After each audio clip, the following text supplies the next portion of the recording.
June 22nd, 2025. Last night, exactly a week after his military parade fizzled and more than 5 million Americans turned out to protest his administration, President Donald J. Trump announced that the U.S. had bombed 3 Iranian nuclear sites, Fordo, Natanz, and Esfahan. He assured the American people that the strikes were a spectacular military success and that Iran's key nuclear enrichment facilities have been completely and totally obliterated. Iran, he said, must now make peace. For the first time in history, the United States dropped its 30,000-pound massive ordnance penetrators, or MOPs, 12 of them, on another country. It was a triumphant moment for the president, but as reporter James Fallows noted, the bombing of Iran would never seem as successful as it did when Trump could still say the nuclear sites were obliterated and Iran and its allies had not yet made a move. Today, administration officials began to walk back Trump's boast. The Wall Street Journal reported that the chairman of the Joint Chiefs of Staff, General Dan Kane, said it was way too early to assess the amount of damage. International Atomic Energy Chief Rafael Grossi said that no one, neither us, nobody else, could be able to tell you how much it has been damaged. Tonight, David E. Sanger of the New York Times reported that there is evidence to suggest that Iran had moved both uranium and equipment from the Fordo site before the strikes. In last night's speech to the nation, Trump appeared to reach out to the evangelical wing of MAGA that wanted the U.S. to intervene on Israel's side in its fight against Iran. Trump said, "And I want to just thank everybody, and in particular God. I want to just say we love you, God, and we love our great military. Protect them. God bless the Middle East. God bless Israel, and God bless America. Thank you very much. Thank you."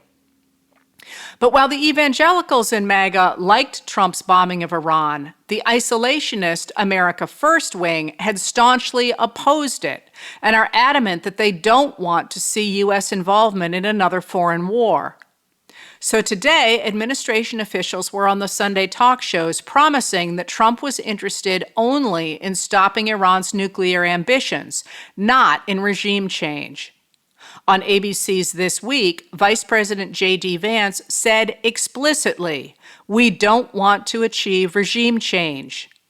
On X, poster after poster, using the same script, tried to bring America Firsters behind the attack on Iran by posting some version of, "If you are upset that Trump took out Obama's nuclear facilities in Iran, you were never MAGA."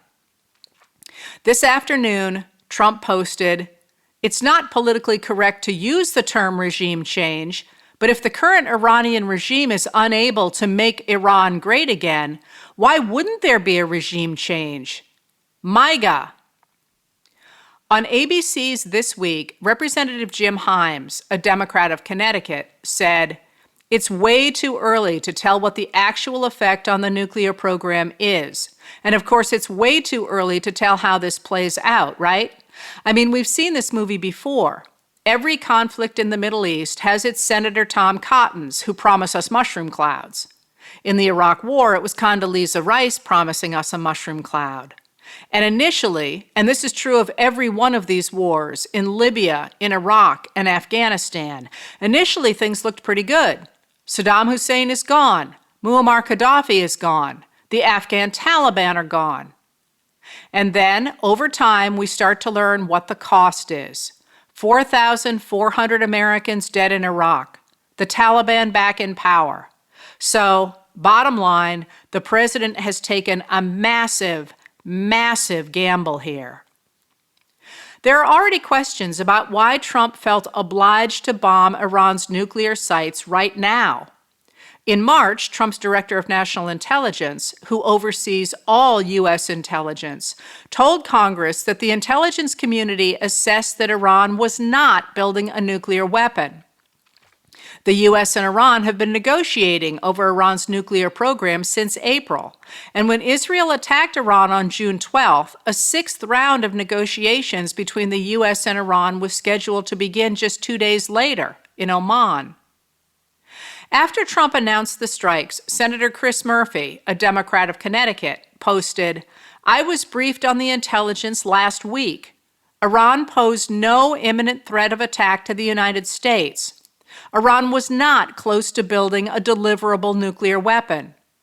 The negotiations Israel scuttled with their strikes held the potential for success." He added, "We know for certain there is a diplomatic path to stop Iran from getting a nuclear weapon. The Obama agreement was working, and as late as a week ago, Iran was back at the table again, which makes this attack, with all its enormous risks, so reckless." On Friday, a reporter asked Trump, "What intelligence do you have that Iran is building a nuclear weapon? Your intelligence community had said they have no evidence that they are at this point." Trump answered, "Well, then my intelligence community is wrong." He added, "Who in the intelligence community said that?" The reporter responded, "Your director of national intelligence, Tulsi Gabbard." Trump answered, "She's wrong." At the end of May, Courtney Kube, Carol E. Lee, Gordon Lubold, Dan DeLuce, and Elise Perlmutter-Gambiner of NBC News reported that Gabbard was considering turning the President's Daily Brief, or PDB, into a video that looked like a broadcast from the Fox News channel to try to capture Trump's attention. At the time, he had taken only 14 PDBs, or fewer than one a week. In the same number of days, President Joe Biden took 90. One person with direct knowledge of the discussion said, "The problem with Trump is that he doesn't read." On June 17th, Katie Bo Lillis and Zachary Cohen of CNN noted that while U.S. intelligence says Iran was years away from developing a nuclear weapon, Israel has insisted Iran was on the brink of one. A week ago, Israeli Prime Minister Benjamin Netanyahu told the Fox News channel, "The intel we got and we shared with the United States was absolutely clear. Former Russian President Dmitry Medvedev wrote this afternoon that a number of countries are ready to directly supply Iran with their own nuclear warheads." The Department of Homeland Security has warned that the ongoing Iran conflict is causing a heightened threat environment in the United States. It linked those threats to the anti-Semitism the Trump administration has used as justification for cracking down on civil liberties in the United States. One pattern is clear from yesterday's events: Trump's determination to act without check by the Constitution. Democrats, as well as some Republicans, are concerned about Trump's unilateral decision to insert the United States into a war. The Constitution gives to Congress alone the power to declare war, but Congress has not actually done so since 1942, permitting significant power to flow to the president. In the 1973 War Powers Resolution, Congress limited the president's power as commander-in-chief to times when Congress has declared war, Congress has passed a law giving the president that power, or there is a national emergency created by attack upon the United States, its territories or possessions, or its armed forces. The same resolution also says, "The President, in every possible instance, shall consult with Congress before introducing United States armed forces into hostilities or into situations where imminent involvement in hostilities is clearly indicated by the circumstances." If an emergency appears to require military action without congressional input, the President must brief the Gang of Eight, both party leaders in each chamber of Congress, and both party leaders of each chamber's Intelligence Committee within 48 hours.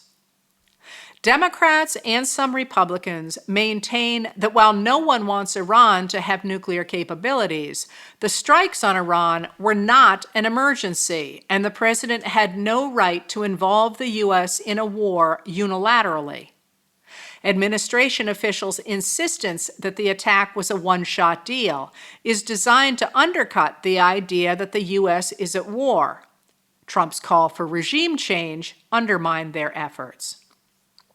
Senator Chris Van Hollen, a Democrat of Maryland, said in a statement, "Trump said he would end wars. Now he has dragged America into one. His actions are a clear violation of our Constitution, ignoring the requirement that only the Congress has the authority to declare war." While we all agree that Iran must not have a nuclear weapon, Trump abandoned diplomatic efforts to achieve that goal and instead chose to unnecessarily endanger American lives, further threaten our armed forces in the region, and risk pulling America into another long conflict in the Middle East. The U.S. intelligence community has repeatedly assessed that Iran is not building a nuclear weapon. There was more time for diplomacy to work. The war in Iraq was also started under false pretenses. It's clear that President Trump has been outmaneuvered by Prime Minister Netanyahu, who opposed the JCPOA negotiated by President Obama and has long favored drawing America into a war against Iran.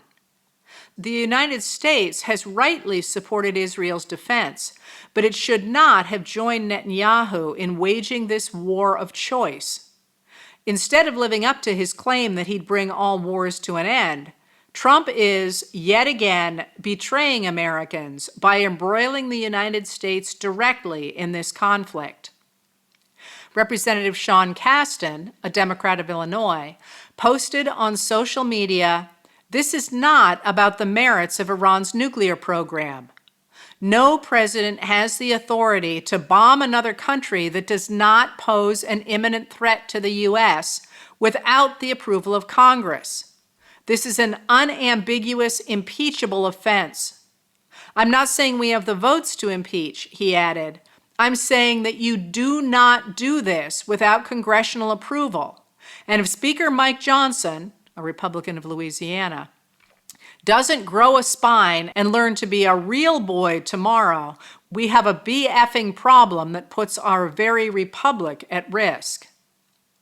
But Representative Ronnie Jackson, a Republican of Texas, told Maria Bartiromo of the Fox News Channel that Trump did not have to notify Congress because we do not have trustworthy people in Congress, especially on the left side of the aisle.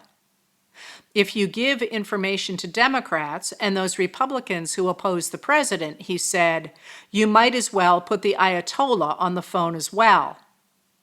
There is no basis for this statement. In a quirk of timing, the satirical media outlet The Onion took out a full-page ad in the New York Times today that looks like a newspaper with the headline, "Congress, now more than ever, our nation needs your cowardice."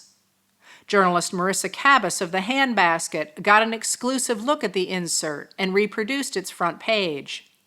It read, in part, "Our republic is a birthright, an exceedingly rare treasure passed down from generation to generation of Americans. It was gained through hard years of bloody resistance and can too easily be lost. Our founding fathers, in their abundant wisdom, understood that all it would take was men and women of little courage sitting in the corridors of power and taking zero actions as this precious inheritance was stripped away. And that is where we have finally arrived."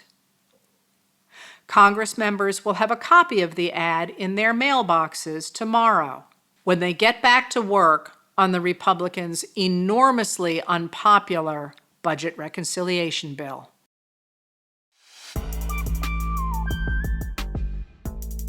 Letters from an American was written and read by Heather Cox Richardson. It was produced at Soundscape Productions, Dedham, Massachusetts. Recorded with music composed by Michael Moss.